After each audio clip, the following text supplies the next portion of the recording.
une petite vidéo pour présenter la zone trouvée en 520. C'est parti. Si on veut raisonner un peu plus court, en 520, on pourrait tracer une portée sur la carte. Alors un peu en se basant sur l'histoire de la 500 et de la portée qui se trouve en 500. Si on se limite par exemple à trouver le lien flèche-lumière, trouver la lumière, mais pas aller plus loin, quoi, sans se poser d'autres questions. Tracer ce trait, oublier toutes les autres centrales, là. Dire bah il n'y a que le budget qui nous intéresse, qui nous permet de tracer ce lien flèche-lumière, puisqu'on a extrait le budget en 650, les autres on s'en fiche, donc l'alignement il n'y en a qu'un, il est ici. Et puis la nef, bah elle est alignée nulle part en fait. On peut supposer que c'est ces trois-là qui sont les œufs, et dire, ben voilà, entre eux, il n'y aurait que deux intervalles s'ils étaient alignés.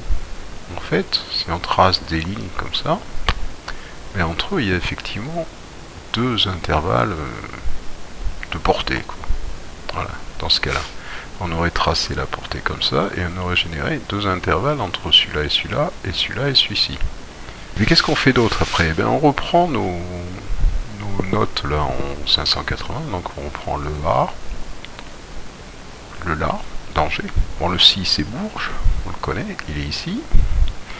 Le Do c'est Cherbourg, le Ré c'est Dieppe, le E c'est Épernay, que je vois pas trop bien mais il doit être ici. Après, et ben après, le F c'est Forbach, qui est là, juste à côté de la nef là. Et le G c'est Gérardmer, qui est ici. Là. Donc partant de ce principe, ben, on dit, voilà, on a des notes, on a une portée, ben, la logique veut qu'on reporte ces notes sur la portée.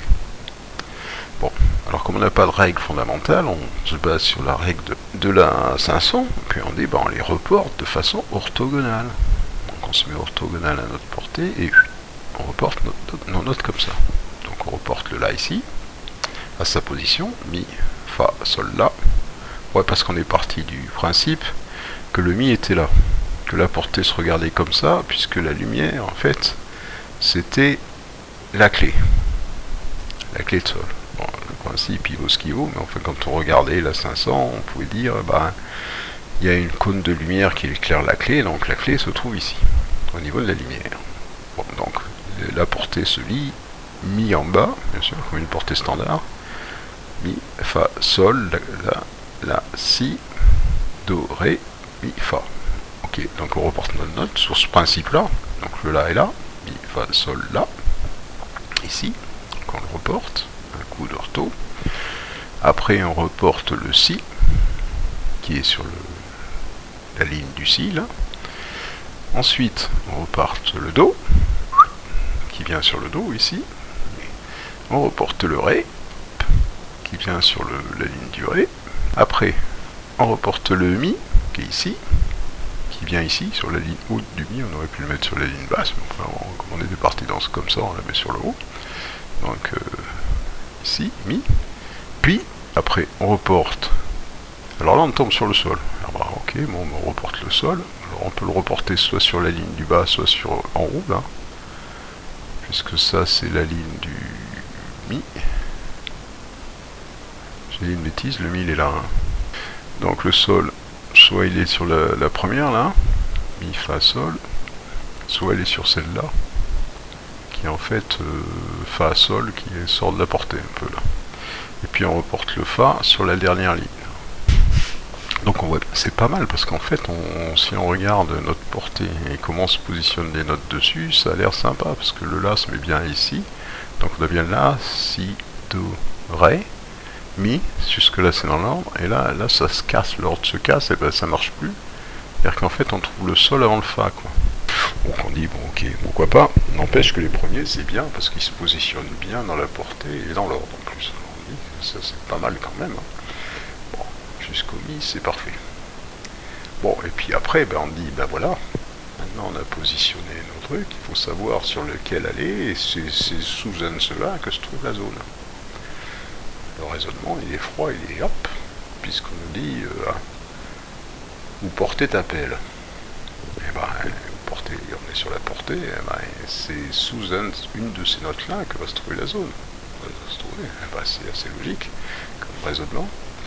Et donc, bon, on part du principe, c'est la règle de notre jeu. Bon. Pour nous, la règle des directions, elle était édictée finalement en 580, quand on avait toutes les directions. On était à Jarnac, on a vu. Bon, on se pose peut-être pas forcément la question d'histoire dans ce raisonnement, donc, mais par contre on était à Jarnac, donc on se dit le suivant, suivant toute logique, c'est Angers, puisque après le 9 de Jarnac, il y avait le 0 de Angers, donc le suivant, c'est lui, donc la zone, elle est ici. Bon, le raisonnement il vaut ce qu'il vaut, mais pourquoi pas. Donc finalement, qu'est-ce qu'on fait? On va voir ce qu'il y a ici. En fait, on est en dessous de Clermont-Ferrand, là. Notre là, en fait, il tombe ici, là, en réalité. Juste au-dessus de... pas de Sauxillange, au-dessus de rien, d'ailleurs, on sait pas trop où on est. On a que Sauxillange ici, il y a la route qui fait comme ça, là, des zigzags, et il est juste là, là. Notre là, il tombe là. Bon, en faisant la mesure, en prenant vraiment le point milieu ici, il tombe là. Voilà. On n'a qu'à aller voir sur notre atlas routier ce qui se passe ici, quoi. Donc voilà. Et voilà sur notre atlas routier où on tombe. En fait, on tombe légèrement au nord de Sugères, là. On voit la route là qui fait ça. Sur de cette route là, c'est Sugères, le premier zigouille. On tombe au nord de ça et on tombe ici, en fait. Évidemment, c'est assez parlant parce qu'on tombe. On a Bourgis là. Bourgis, ça parle un petit peu. C'est vrai qu'on a trouvé Bourges dans la 530, mais comment jouer avec éternité? On pouvait très bien finir par isoler un I à la place du E ici. Bon, pourquoi pas. Et puis il y a ce pic de la Garde qui est à 780 là. Et puis le dessin là, c'est le dessin d'une table d'orientation. Alors en fait, on aurait une table d'orientation 780, et évidemment que nous, notre énigme 780 avec sa boussole en plein milieu, ça fait quand même très bizarre. Donc on a une relation de cause à effet, pareil, on dit putain, c'est pas possible, ça c'est la zone. Si c'est pas la zone, qu'est-ce que ça peut être d'autre? Et puis si on ouvre et qu'on commence à regarder d'un peu plus près, on trouve des choses étranges sur cette zone. Si je regarde un peu IGN en version assez large quand même, déjà je trouve ici un étang des morts. C'est marrant ça. Alors j'aurais déjà Bourgis, 780, avec sa table d'orientation, l'étang des morts ici. Ok, puis bon, ça fait déjà trois coïncidences, c'est sympa ça. Et puis je trouve une coïncidence bizarre aussi, c'est qu'en fait si je pars de 780, j'ai un patelin qui s'appelle Manglieu ici, au nord. Et puis si je vais vers le sud-ouest, en exagérant parce que c'est plus ouest que sud-ouest, mais enfin bon, je trouve un patelin qui s'appelle Manglieu ici. Alors c'est marrant, j'ai deux Manglieux, un peu comme les deux Roncevaux que je voyais de la 780. 470 plus exact, que je voyais de la 780. C'est bizarre. Bon, on dit, bon, ça peut être le hasard des lieux.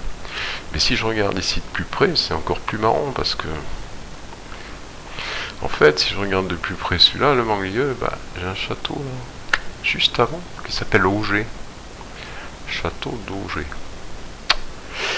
Je sais pas si on se rappelle un peu ce qu'on a vu en 470, mais pour arriver à Montrossau, je prenais un cœur juste avant là, de Montrossau, qui s'appelait le château d'Augéville, Augéville-la-Rivière.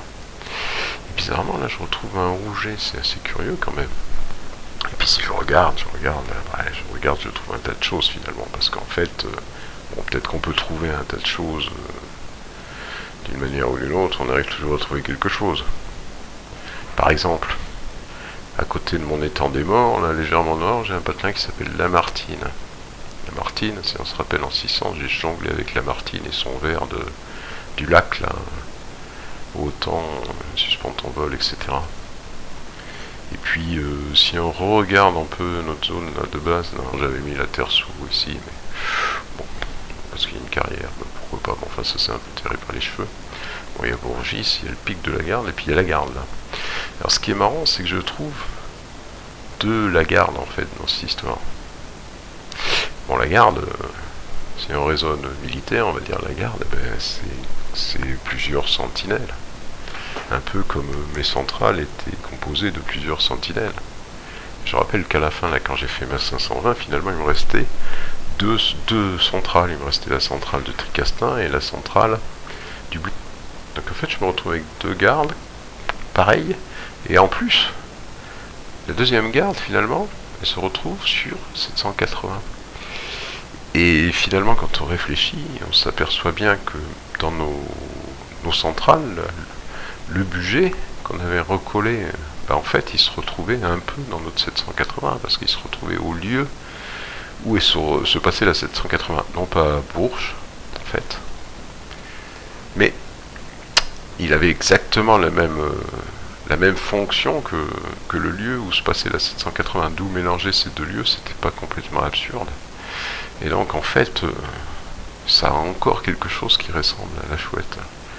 Et en réalité, du coup, cette zone est extrêmement étrange, extrêmement troublante. Alors du fait, on pourrait dire, il n'y a pas de doute, c'est la zone. Bon, ouais, mais non, c'est pas la zone. On pourrait dire c'est une coïncidence. Voilà, c'est une coïncidence extrêmement troublante. Ça, il y a quand même pas mal de choses qui sont troublantes. Bon, du fait qu'il y a la Martine ici, à côté du temps des morts, bon, on le voit pas là-dessus, parce que c'est un peu gros. Bon, qui est de la garde, la limite, on pourrait dire c'est une interprétation, mais l'histoire de Manglieu avec Auger qui tombe juste à côté, là, c'est extrêmement troublant. Le fait qu'il y ait Bourgis et la 780 aussi, ça fait beaucoup, quoi. Alors, ça peut pas être un hasard. Au bout d'un moment, on dit, ou alors le hasard extraordinaire, quoi. Mais, bon. Bon, alors, pourquoi est-ce que Max, alors c'est ce que j'ai dit à un moment, j'ai fini par dire, peut-être que c'était la zone qu'il avait prévue à l'origine. Et puis, en fait, c'est pas devenu possible parce que la zone ici est devenue le parc, je sais plus quoi, de Livrain de Bois-Forez ou un truc comme ça. Ce qui fait qu'en fait, y enterrer quelque chose devenait beaucoup plus compliqué qu'à une certaine époque. Bon, on peut suivre toutes les énigmes sur cette zone quasiment. Bon, déjà on a les trois premières, parce qu'on a la 530, on a la 780, et puis par le jeu de Manglier, on a la 470. En fait, par le jeu de la garde, on trouve aussi le coup des sentinelles et la 520. Et puis par celui-là, on trouvera la 600 et la Martine. Bon, ce qu'on trouve pas, effectivement, bon, la 580, on conçoit qu'on la trouve pas parce que c'était une série de villes. Bon, on peut pas la trouver ici. Ni la 500. Alors la 500, l'histoire de la spirale et la centrale à 4 prises, c'était pas possible à trouver ici. Mais en fait, les autres, on les trouve quasiment toutes, quoi.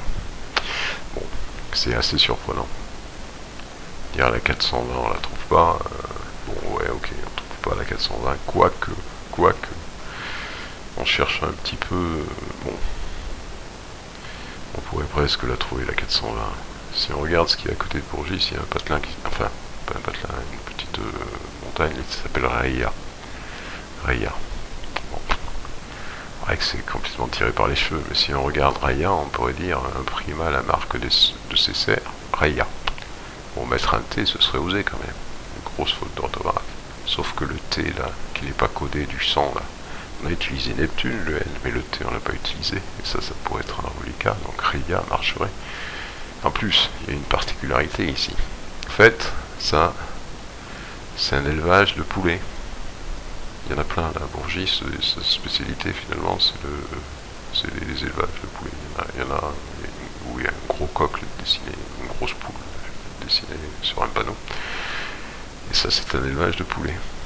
Et ce qui est bizarre, c'est que dans la fameuse phrase, là, imprima la marque de ses serres, donc on dit Ria, avec un T sans, parce que le T n'était pas utilisé, avant de se casser le bec et d'y laisser ses plumes, avec dans les élevages de poulets, la pratique de l'ébécage, ça a existé, alors ça existe encore, ouais, qui consiste à casser le bec des petits poussins pour qu'ils se blessent pas mutuellement.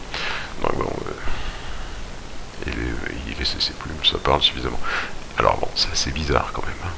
Donc en fait, on retrouve quasiment toutes les énigmes, puisque ça se serait référencé à la 420, on a vu la 600 là avec les temps des morts, il y a la 560 qu'on voit pas, ou alors que je n'ai pas trouvé, enfin bon. Et puis en fait, bon, ces deux gardes qui nous donneraient la 650 et éventuellement même la 520, parce qu'il y a le mélange de la garde avec la 780, là, enfin la sentinelle, qui pour nous est le budget avec avec l'ouverture entre parenthèses, sans être vraiment l'ouverture. Alors bon, c'est un aparté parce qu'en fait on n'est pas du tout obligé de trouver cette zone là, normalement on ne devrait pas la trouver. En fait c'est plus par erreur à mon avis qu'on la trouve.